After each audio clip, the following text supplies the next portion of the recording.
Hello everybody and welcome to another episode of This Weekend. It's a brand new show where every week we talk about your favorite sports, and this week we're talking about the NFL. Alright, as always, don't forget to hit the subscribe button and ring the bell to be notified every time we post a new video. And with that out of the way, let's go ahead and talk about how I did last week. I lost 4 games, which was really pretty good considering I thought I was going to lose a lot more, but I'm very happy with 4 games. So throughout this episode there's going to be 4 misery spoons. So let's see how that goes. All right, with that, let's jump right into this week's headlines. And the trade deadline is coming up. It's going to be on November 3rd. Now, teams that I think that should make some trade moves would be the Texans. The Texans are 1-6. They are not doing good this season. At a certain point, it's time to pack it in and just call it a season. They don't have any first-round picks or second-round picks in this upcoming draft. They lost both of those picks to the Dolphins with the Larry Tunsil and Kenny Stills trade. I think that they should try and deal Duke Johnson or Kenny Stills. David Johnson has taken over the number 1 job following the D-Hop deal. And Kenny Stills has just not proven himself to be a valuable asset, considering Will Fuller has been such a good weapon at wide receiver, the speedy guy, gets past all the defenders. And I think that Kenny Stills is just an unneeded skill position player. Next headline, Christian McCaffrey. Christian McCaffrey. Whew. Oh, that burns. Christian McCaffrey has officially been ruled out. That's hot. Oh, he's officially been ruled out in Thursday night's game. He should come back next week against the Chiefs. It will be interesting to see how they use him with Mike Davis being as good as he has been. Last headline. It is Tua time down in Miami. Is this Tua soon? Only time will tell. We'll get a chance to see how he is. It's tough to gauge how good Tua is going to be considering he's only thrown 2 passes. Will be very interesting to see if the hip is healthy, if he's ready to go. Lord willing, I hope he is. I do not want Tua to get hurt. That is the last thing that any of us want. And it's good to have him back. With the headlines out of the way, let's jump right into fantasy predictions with Matt. Number 1, if you have the opportunity to get the Chiefs or the Bucks defense, you have to get them. They're facing the Jets and the Giants respectively. Expect both those defenses to perform well. And even if they don't, it's just the safest bet this week. With defenses being difficult to pick in this season, with no one defense being particularly dominant, it's a safe bet to go with both of those teams considering they're facing 2 offenses that are absolutely abysmal. Next must get is Josh Jacobs. I think he has a multi-touchdown game against a struggling Browns defense that can't keep teams out of the end zone. With how much he controls the Raiders offense, I think that he has a great game and gets plenty of points for your fantasy team. So if you can get him, get Josh Jacobs. And Cam Newton.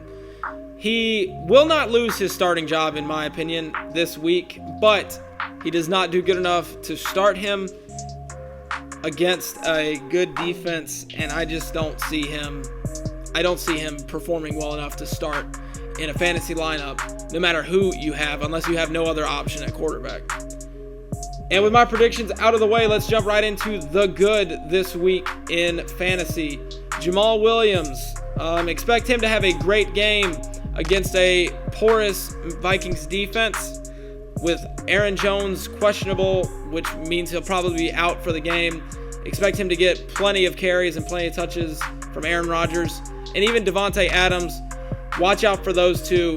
The Vikings defense has not been able to stop anybody, and I do not expect them to stop the Packers in this game. Tom Brady. If you can get him, get him.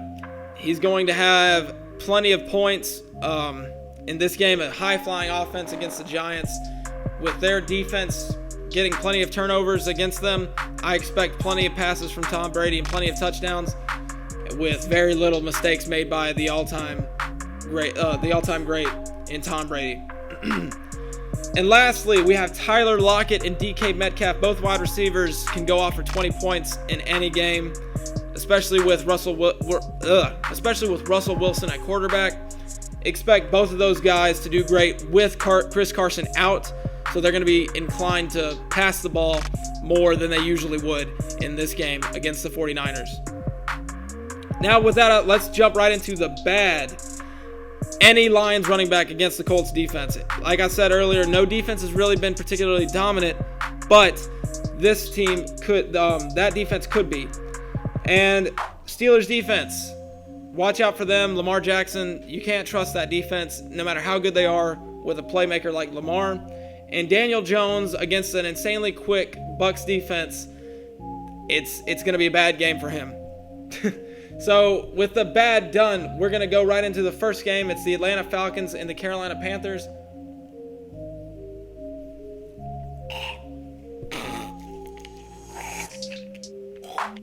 It's just straight dust or something. I think I just ate dirt. It's spicy dirt. Can the Falcons buy a win this point?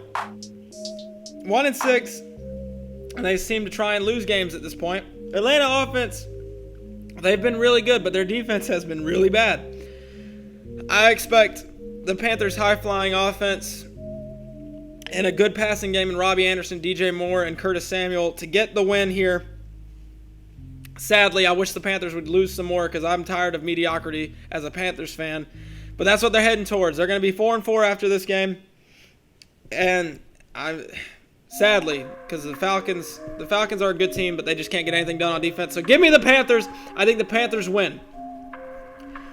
Now, next game, we have the New England Patriots taking on the Buffalo Bills. Julian Edelman has been ruled out. Patriots' best wide receiver is Damiere Byrd. If you haven't heard of him, there's a reason for that. Cam Newton is on a short leash this week. He knows that. The whole team knows that. Jarrett Stidham came in last week, but he's not gonna start. Cam Newton's gonna start. But if Cam Newton makes any mistake, he's gonna be pulled out, and Jarrett Stidham is gonna be put back in. And sadly for Cam Newton, he's playing a good defense. Oh my gosh, this is getting spicy. He's playing a good defense. And the Bills, like I said in fantasy predictions, I don't think Cam Newton gets pulled out, but he's not going to win. Sadly, the Patriots lose, and the Buffalo Bills continue a good season, and they get the win in a low-scoring game, in my opinion. Next game, we have Tennessee Titans taking on the Cincinnati Bengals. It's going to... Derrick Henry is a monster. Holy crap, this is lingering. Derrick Henry is a monster. He will dominate this game. Give me the Titans in a no-brainer, in my opinion. Next game, we have the Las Vegas Raiders taking on the Cleveland Browns. OBJ's out for the season with a torn ACL that will affect the...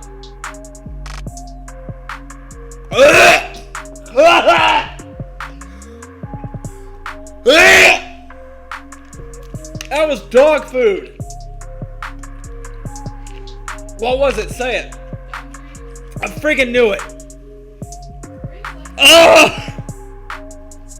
Colts defense. Wait, what game am I on? I'm on the Raiders. It will affect... Oh my god, that's disgusting. I chewed. I shouldn't have chewed.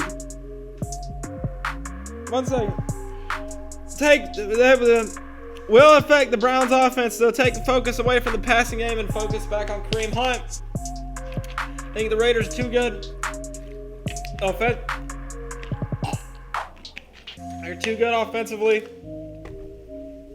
I think the Raiders get it done and get the win. Next game, we have the Indianapolis Colts taking on the Detroit Lions. Colts defense is no joke, only 300 yards per game. If Phillip Rivers limits the turnovers, then I think the Colts get the win. And if they get Jonathan Taylor the ball, if they get him the ball, they get the win. Sorry. If they get the ball, they get the win. So give me the Indianapolis Colts. Next game, we have the Minnesota Vikings taking on the Green Bay Packers. Green Bay Packers have the better offense, and Vikings are porous on defense, like I said. Aaron Rodgers and Devontae Adams have favorable matchups. Give me the Packers in a huge win. Next game is New York Jets and the Kansas City Chiefs.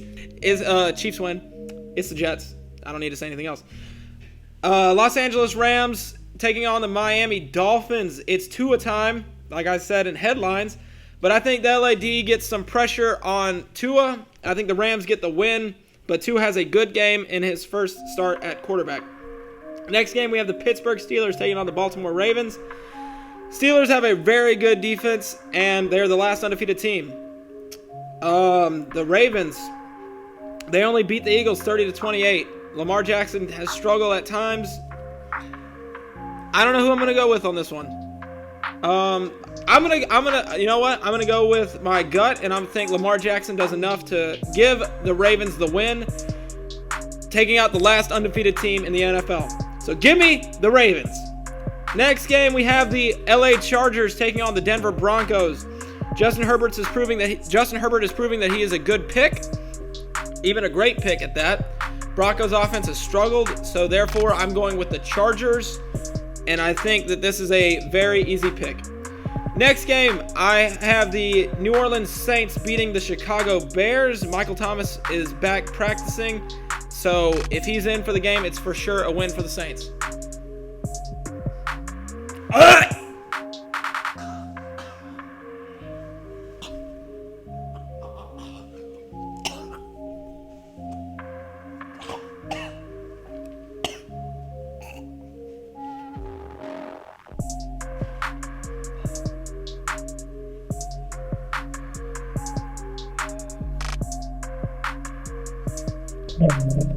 That one was really bad. It's all lingering in my mouth, and I'm so sorry. Next game, we have the San Francisco 49ers taking on the Seattle Seahawks. Strong D against strong O. If Russ can get cooking early, Seattle wins.